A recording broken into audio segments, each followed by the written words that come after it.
What is up, YouTube, and welcome back to Lil Jitsu. In today's video, I'm going to be doing match commentary from one of my competition matches a few weekends ago at Fuji in Oregon.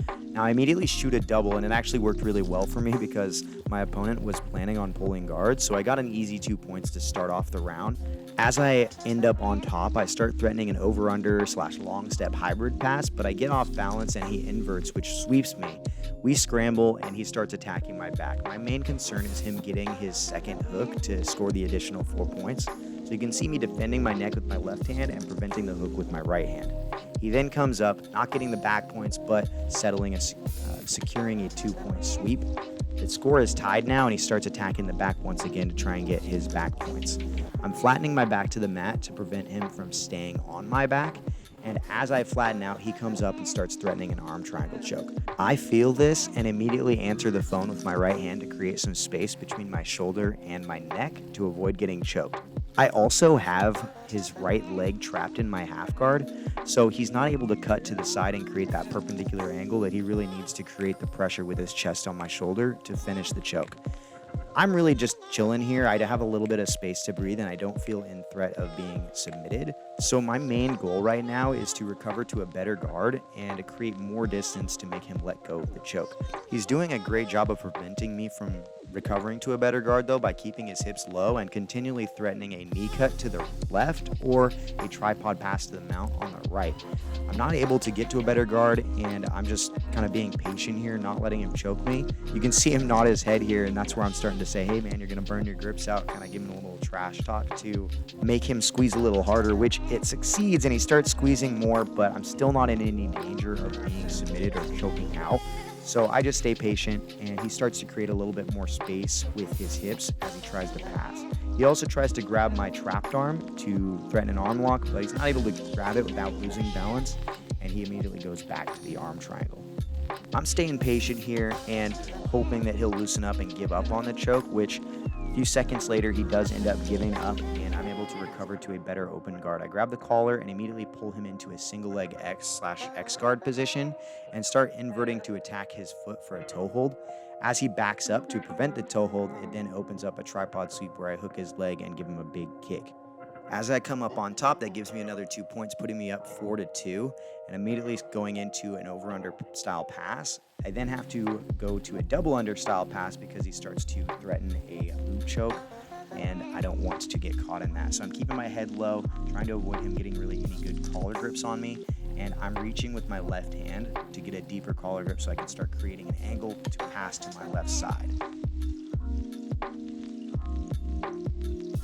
I start pressuring in and he is able to create more distance and recover a better guard, so I start grabbing his pant legs and working a side-to-side Toriando style passing. As we're doing this though, his left foot gets caught in my gi and I try to unravel it, but as I do that he kicks and comes up on top for another 2 points. That ties the score up at 4-4, and I'm really working on getting underneath him and loading his hips above mine so that I can get another sweep and hopefully take the lead again.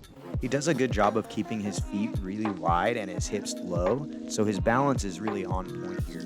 He's pressuring down on my left leg to create a pass, but I'm able to maintain my butterfly X, and I start to threaten a waiter sweep, but you could see him grab my head and pull me in so that I couldn't get the pressure needed. Right here, I am inverting, and I see an opening for a knee bar, but he immediately drops his hips, effectively preventing me from attacking him any further, and he starts threatening a knee cut pass immediately. Now at this point, I'm able to recover to a butterfly half, but he's got a lot of pressure on my chest with his chest, and really I'm just doing my best to recover and maintain guard at this point. He starts isolating my left arm, and I'm flattened out, so at this point, things are looking pretty downhill for me. You can see him reaching his left arm over my shoulder and over my arm. He's starting to threaten a Kimura grip, so my left hand is grabbing the lapel, doesn't do enough though, and he picks me up off the mat and finishes the submission.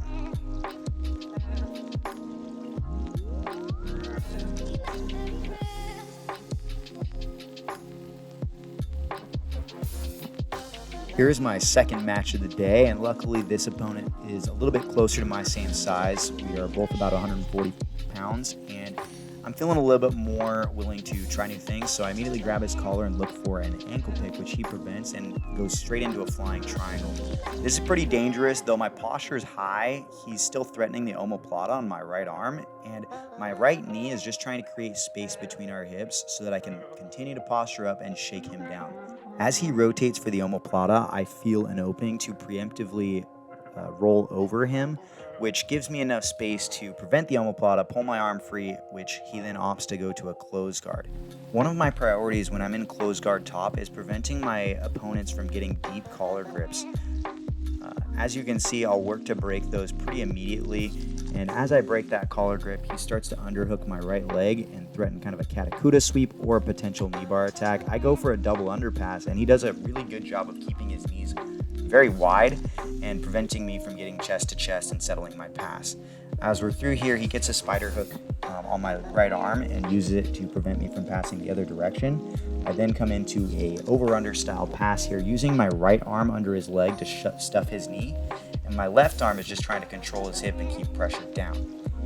My opponent does a good job of using his right leg over my head and shoulder to prevent me from getting close enough to get my left knee to his hip and settle a pass. At this point, I feel the direction of the pass not working to the right, so I staple his bottom leg with my legs, and my left arm is now cinching up the collar grip to try and pass in the opposite direction to the left. As I start to rotate in that direction, once again, my opponent widens his legs, which forces me to more of a double under style pass once again. I grab his hips and try to elevate him and force him to turtle, but my grips weren't good enough. I wasn't able to elevate him high enough, so we're back in this over-under, double-under position for passing. I managed to cut my legs over his bottom leg and threaten knee on belly with my right knee poking to his hip, though he shrimps, creating space, and it prevents me from settling. Because I had knee grips, I tried to do more of a dynamic pass here, and he then used that to invert and start threatening a knee bar. You can see his hips are pointed in a different direction than the angle of my leg, so I'm not in danger of the knee bar at this point, though I don't want him to rotate any further. As we're in this position, it turns into more of a 50-50, and I'm trying to grab collar so that I can come up and prevent him from getting any sweep points. I then notice that his feet are figure forward, and I attack the toe hold, which gives me a very quick tap, and that's it for the second match.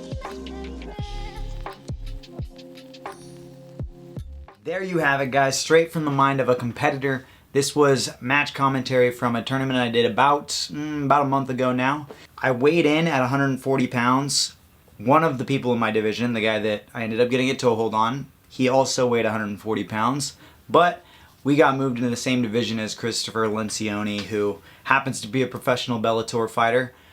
He beat AJ Agazarm. He probably weighed about 160, 165 pounds the day of the tournament. So I was giving up 25 pounds. He felt very strong and heavy on top. I couldn't sweep him very easily at all, as you could see. It was a valuable experience. I enjoyed getting the chance to roll with him. We've had some friendly banter back and forth quite a bit at local tournaments around here in Oregon, so it was fun to finally have a match with him. If you found this video and this commentary beneficial in any way, please, for the sake of the channel and for the sake of me, hit the like button, subscribe to the channel if you're not already subscribed, and if you guys have any suggestions as far as the type of content I do, the editing, what my next posts are, please drop those in the comments below. And as always, stay consistent, go train.